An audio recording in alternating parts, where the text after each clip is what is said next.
Eta hurrengo galderaia bloke bada. Da hizkuntza normalkuntza batzordea. Badakigu teknikarian orden, badakigu nolako izan behar den, ea zer egiten duen edo ze estrategiak dituen proiektu horrela eramateko, baina pertsona horrek, eskola horretan dauka batzorde bat. Eta hurrengo galdera izango da, ea nola osatzen den edo nola egiten duzen edo zer egiten duzen batzordea osatzeko, zeren arabera aukeratzen dituzue batzorkideak. Beste bat litzateke ea oztopoak aurkitzen dituzuen batzordea osatzeko. Zein da batzorderen papera ikastetxean, batzorde horretan erabakitzen dena nola sozializatzen den, nola transmititzen da, nola heltzen da mintegi guztietara, klaustroa eta bar. Gero askotan aipatzen dugu familia, ikasleak eta bar.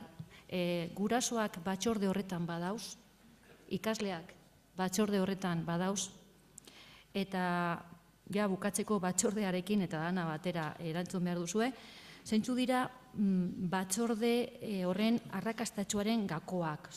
Benetan, arrakastatxua izateko zeintzu dire gakoak. Igual, hasiko gara, Arantza?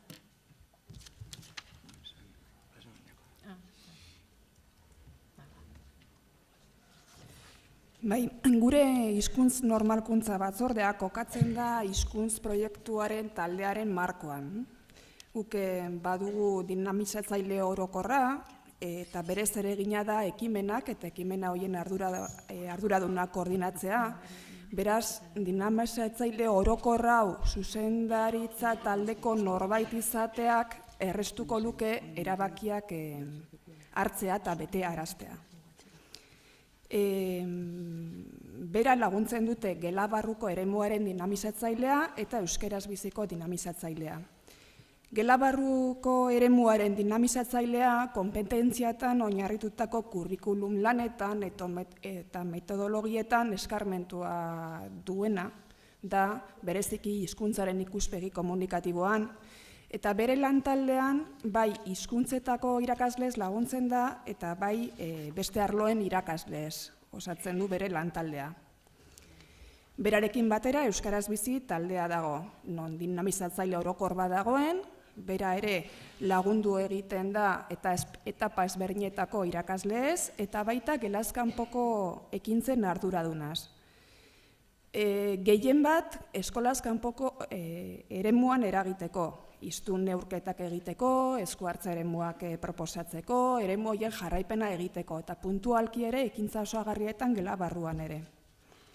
Beharren arabera, beste bi batzordeak egon daitezke, ikasleen batzordea eta gurasoena. Ikasleen elkartea euskara gelazkanpoko eremuan sustatzeko eta bultzatzeko estrategia oso balioagarria da.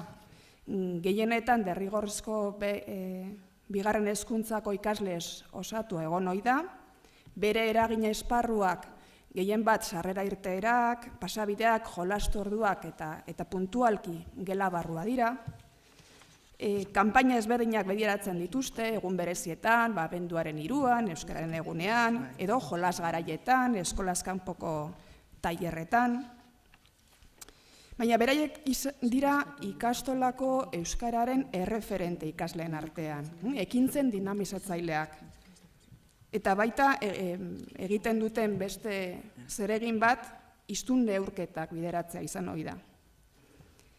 Gurasoen batzordea ere, zenbait ikastolatan artezkaritzako gurasoak dira, eta hizkuntz proiektua eta urteko plana aurrera eramateko, edo aurrera eramaten laguntzen dute, eta beren lana bi ildotik edo bidera daiteke.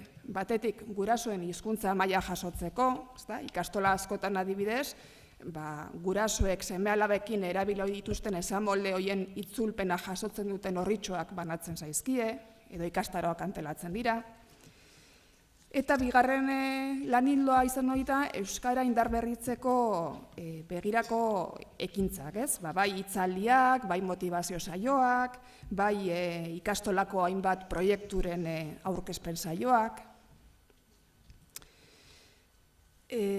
Batzorde arrakastatsuaren gakoak zeintzu dira, nik uste dut elkarrekin eraikitzea.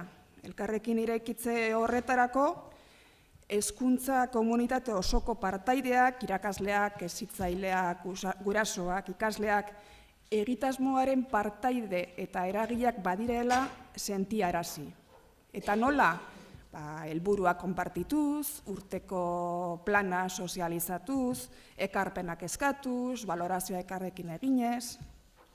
Eta azken finean presente egon, sistematizatu eta iraun. Nire ustez gakoa presente egotea da.